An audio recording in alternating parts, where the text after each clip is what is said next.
and fellow Crimson. I came out of the ed school in '06. Hey, Yes, all yes, right. yes, yes. I graduated in '07. Cool Oh, patterns. wow, right there. Yeah, please go ahead and slate for us. Okay, Mia Hall, Shadow and Act. All right, awesome. So, I thought black people stopped drinking tea after Get Out. Like, that was like one of my favorite lines in the movie. It was such a funny film. I just want you to talk about first your the funniest moment on set, like in the time of taping. Oh man, there was a scene that I got to film with Taraji, which was like just pure physical comedy, just like pure slapstick. Us like, Adam kept describing it like Bugs Bunny and Daffy Duck. Us just like in the office, sort of like circling around each other when we just find out that she's hearing my thoughts. And Taraji was cracking me up. She was just kept looking at me like, and I was dying. Lost it. Okay, cool. And you worked with Taraji before. I saw you guys in Hidden Figures. That was That's awesome. right. What would you say in this movie you feel like is the biggest message you think that people will walk away with, especially women?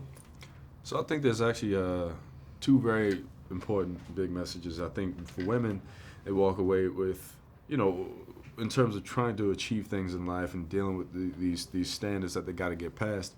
They are all that they need to be to get past, and they don't need any extras. They don't need, because the journey that Taraji's character goes on, she thinks she needs all this extra advantage. She gets it, but then she realizes she's strong enough in her own self. So she just has to believe in herself and take a risk on herself to go out and do what she has to do for her.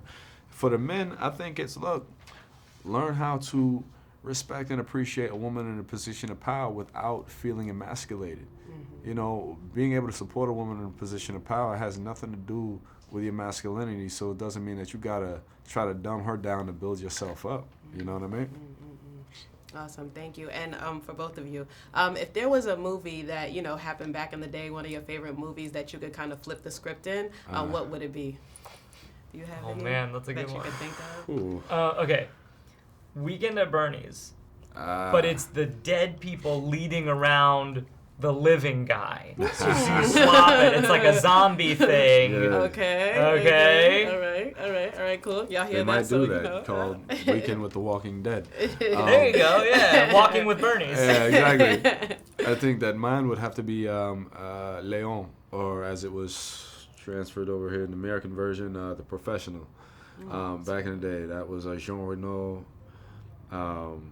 It was that was one of my favorite films as a kid. Gary Oldman, it's like, if I could be, the little kid, and I don't know who's gonna play the older, assassin character, but who was that? I think it was Natalie Portman. Natalie Portman. Yeah, so she was the little girl in that, and it was really so fantastic. I would want to be Natalie Portman, and I don't know who's gonna play the older, the assassin, but I want to. We flip that one. You know what I'm saying? We flip that. All right, cool. Well, here's to hoping that'll both happen for you one day. You never know. Well, I don't think It's I can out do there. it now. I'm a little old for that now.